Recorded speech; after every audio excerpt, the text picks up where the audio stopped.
वंदे मातरम।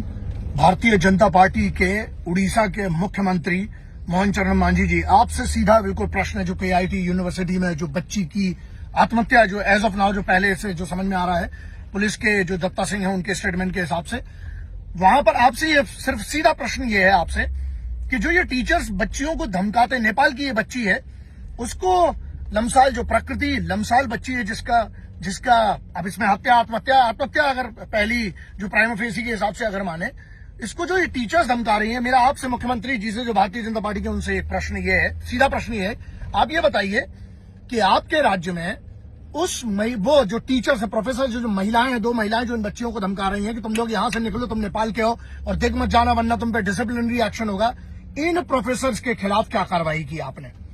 क्योंकि सवाल क्यों बड़ा है, ये प्रोफेसर्स एहसान कर रही है, कोई पैसे मिलते हैं, फ्री में कोई नहीं पढ़ा रहा, पहली बात। दूसरी, कह रही है कि 40,000 लोगों को फ्री में पढ़ाया। कौन से आदमी ने 40,000 में फ्री पढ़वाया?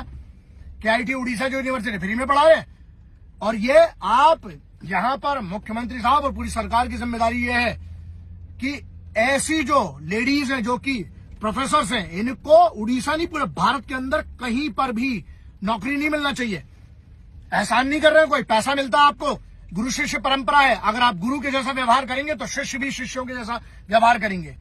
लेकिन आप चंडाल बनोगे तो फिर बच्चों से क्या आशा करते हो? उसके बाद बच्चे बेचारे, वो बच्चियां वहां पर बैठी हैं, 20 लड़कियां, वो सुन रही हैं। यहां पर आद्विक श्रीवास्तव करके एक लौंडा है, आद्विक श्रीवास्तव, इसका एक्स बॉयफ्रेंड, ऐसा की रिपोर्ट्स बता रही है, और उसने इसको इतना परेशान कर दिया।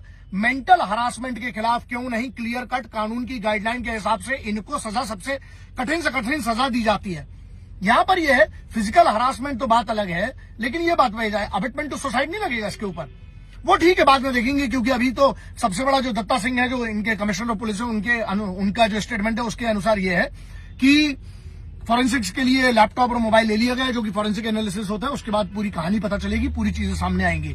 बच्चों, जो उस यूनिवर्सिटी के बच्चे हैं, जो नेपाल के हैं, भारत के, इन सब ने मिलकर, हाँ, मैं कोई भी वायलेंट प्रोटेस्ट का कभी समर्थन नहीं करता हूं, लेकिन जो पीसफुल प्रोटेस्ट हो रही है, मैं आपके साथ हूं। आप कानून को अपने हाथ में मत लीजिएगा, और इसके जो भी हम पूरा प्रयास करेंगे, मैं आपके साथ हूं, जहां तक इस लड़ाई को ले जाना पड़े। बात यहां पर ये नहीं है, एक नेपाल से बच्ची आती है, अपमान कर रहे हो गोरखों का, यार कैसा करते हो यार?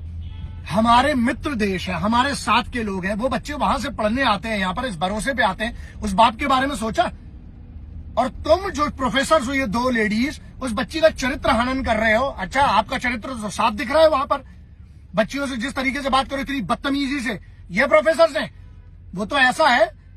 और ये मुख्यमंत्री साहब, आपसे बिल्कुल क्लियर कट डिमांड है इस बात की, और जो आपकी सोशल मीडिया टीम है मुख्यमंत्री साहब की, आपको जिम्मेदारी है, उड़ीसा की जो मुख्यमंत्री भाजपा के, उनकी जिम्मेदारी है आपके सोशल मीडिया टीम की, कि आप लोगों को क्या कार्रवाई हुई है ये आपको डालना चाहिए ऑफिशियल अकाउंट से। ऐसे में ही भरोसा टूटता है लोगों का। तो ये जिम्मेदारी आप चुने गए, आपकी जिम्मेदारी है, तो ये करिएगा। अब इसके बाद ये जो लौंडा है, ऐसे तो हजारों केस होंगे, हमें ये करना पड़ेगा ना, लड़कियों के साथ साथ जरा लौंडों को भी सभ्यता और लौंडों को भी बहुत सारा कुछ सिखाना पड़ेगा हमें पर। और ये जो अद्वैत श्रीवास्तव करके है, इसकी फोटो बाहर नहीं आई, अजीब टाइप के कार्टून लोग हो, वो बच्ची जिसके साथ ये हुआ उसकी फोटो बाहर घूम रही है, इस लौंडे का।